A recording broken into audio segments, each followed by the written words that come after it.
नाम गुण लीला धाम सब मंगलमय है। मंगल भवन अमंगल हारी द्रहु सुदशरथ अजर, यानी भगवान मंगलमय है।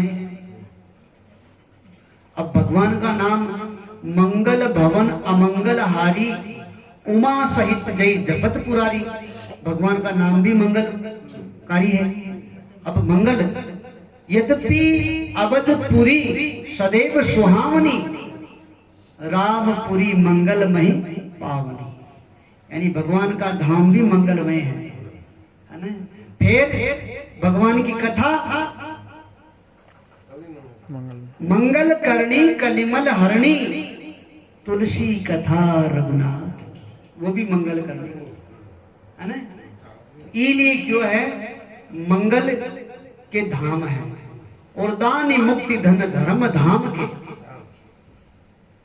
वो तो मंगल उनका जो गुणग्राम है, भगवान का गुण भी मंगलमय है और दान मुक्ति धन धर्म धाम के, धन धर्म धाम सब करने वाले हैं।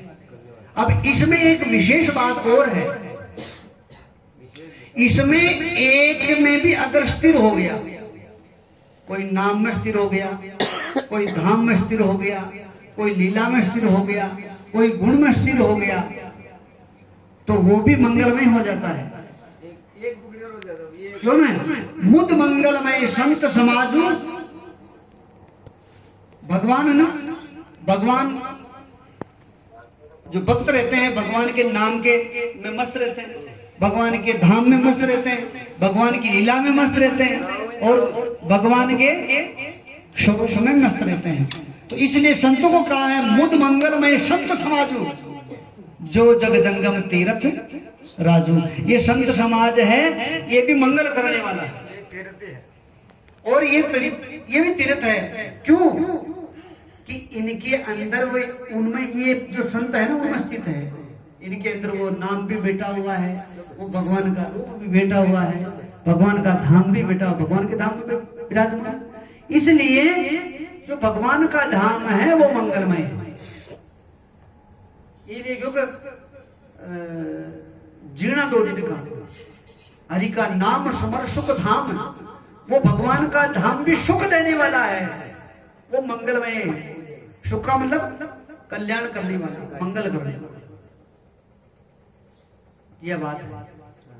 और आपा ने जो अगर विशेष कर जो आपा सीधे समझ को छावा, तो ये पूरा जगत भगवान का धाम है, सारी पुरुष। क्यों?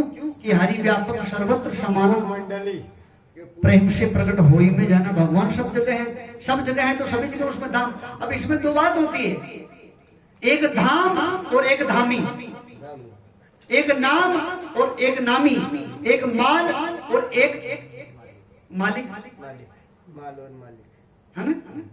तो अब जो धाम है ना, ये भगवान का धाम है, पर धाम से धामी तो अलग है, पर उनका धाम भी मंगल करने वाला है और धामी भी मंगल करने वाला है।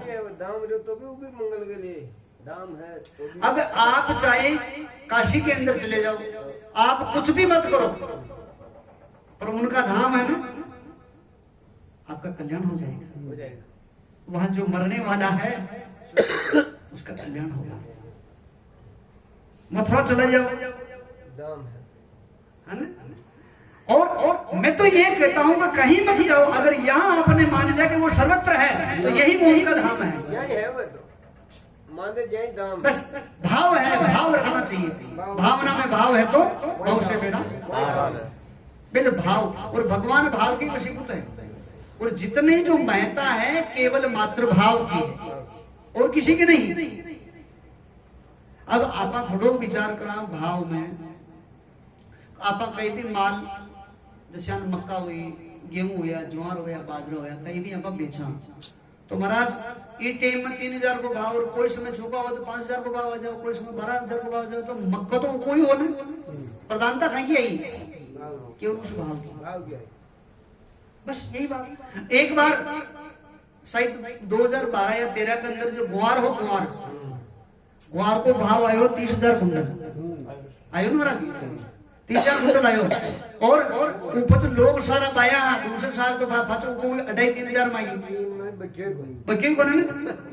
अरे गंवार तो वही था जो 30,000 में बिका था और वो जो 2,500 में 2,000 में जा रहा वो भी गंवार ही है। अरे उस वस्तु में कोई भेद नहीं, केवल उसके भाव में फर्क है।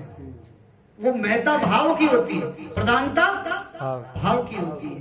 तो यहाँ जो अपन भाव कर लेते हैं तो आप चाहे वन में रहो चाहे घर में रहो और भाव नहीं है महाराज तो फिर तो क्या तेरा दया धर्म नहीं मन में क्या ढूंढे तू मुझे भगवान की जय। सुनो महाराज।